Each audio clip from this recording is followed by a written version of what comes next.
کی طرف توجہ کم ہے. ایک صلاۃ الحاجات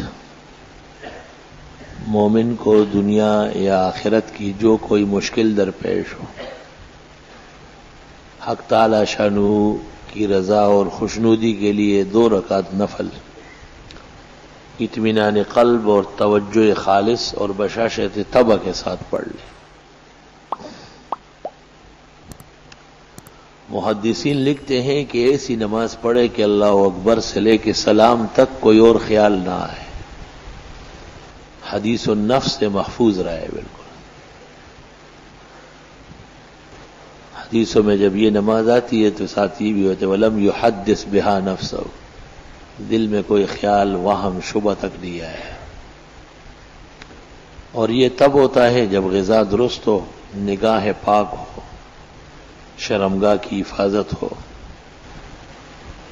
عبادات میں نقد اور صداقت سے پیش آئے. یہ خیالات اور وساوس جو ہے اس کی ایک حد مقرر ہے، اس کے بعد ختم ہو جاتی ہے. گرد و غبار کی طرح یہ اڑتے ہیں ابتدائی مراحل میں، اور یہ بڑھتے ہیں مفاسد سے، برائیوں سے اور بد یقینیوں سے اور بدفعلیوں سے یہ بڑھ جاتی ہے. اس لیے کاملین اور خدا تعالیٰ کے نیک بندے ان کے ہاں یہ خیالات ویالات نہیں ہوتے.